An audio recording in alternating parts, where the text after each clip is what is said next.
Icar, comment ça? Comment on écrit? Icar, c'est peut-être un car. Grosse voiture, camion. Oh, non. Un moyen de transport pour se déplacer. On a les trucs de camion.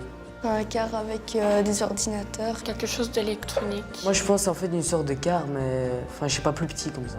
Ah, c'est peut-être les futures voitures électroniques. C'est un dieu. C'est peut-être lui qui a fait les bonbons. Un inventeur. Un sculpteur. Ça pourrait être une vieille personne ou une jeune très connue. Peut-être qu'il existe encore, parce que j'ai déjà vu ça à la télé. Icare est un héros de la mythologie grecque. C'est le fils de Dédale et il voulait se rendre de chez lui, en Crète, à Athènes. Bon, alors qu'est-ce qu'il a fait? Il s'est collé des ailes sur les bras avec de la cire. Malheureusement pour lui, il s'est rapproché du soleil. La cire a fondu et il s'est planté. Heureusement, bonne nouvelle, si vous voulez vivre le rêve d'Icare, il suffit d'aller dans ce tunnel.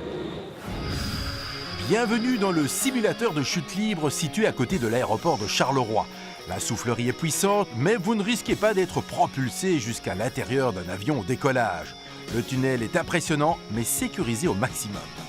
Alors Steve, quand je les vois comme ça, ils sont à quelle vitesse? À plus ou moins 250 km/h. Ça marche comment en fait? Il y a du vent là qui circule, c'est ça? Oui, en fait, il y a 4 gros moteurs. On a une puissance qui est égale à environ 1 MW, ce qui est énorme. Vous pouvez alimenter environ 200-300 maisons avec ça. Ça fait tout le tour, ça repasse dans la chambre de vol et ça fait un haut comme ça en continu, qui permet en fait en hiver d'avoir chaud dans le tunnel. Est-ce qu'il y a un danger malgré tout pour celui qui démarre? Quels sont les conseils que vous donnez? C'est relativement simple, hein. C'est pas qu'on vous met le tunnel à fond, on vous jette dedans. Non, vous avez vraiment un briefing au départ, on vous apprend réellement à voler, à vous déplacer avec votre corps sur l'air. Si on ne fait rien, on vole? Si vous faites rien, vous volez. Mais tout le monde ne peut pas faire ça après une demi-heure. Leur niveau, non, mais tout le monde peut voler après 5 minutes. 2-3 minutes, on arrive à voler déjà. Tout le monde peut voler, c'est-à-dire quoi? Un enfant, des personnes âgées? Tout le monde à partir de l'âge de 4 ans. Il n'y a pas de limite? Non, pas de limite. On a même fait déjà voler des aveugles, des gens invalides, des gens paraplégiques, tétraplégiques.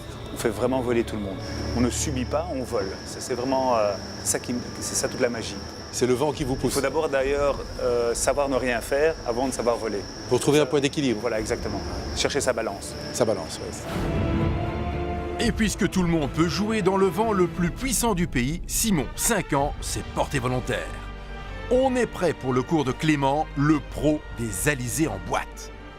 Jacques, comment ça va? Très bien, merci. C'est avec vous qu'on ira dans le tunnel? Ouais, exactement. Qu'est-ce qu'il faut faire? Alors c'est super simple, regarde, Simon a déjà presque pris la position, on va venir s'allonger sur l'air, on va venir essayer de prendre la plus grande surface possible, d'offrir la plus grande surface possible.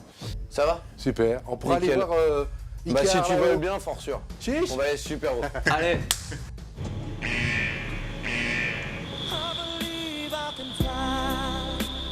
Clément n'a pas vendu du vent, ça marche et ça vole son truc. Ce sont les bras et les jambes qui vous font tourner ou partir vers le haut du tunnel à 15 mètres d'altitude.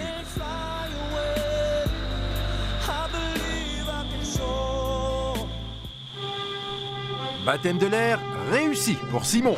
Si Icare avait habité à Charleroi, il serait toujours parmi nous. On était haut, il faisait comme ça. C'est génial comme sensation là, on est comme un oiseau.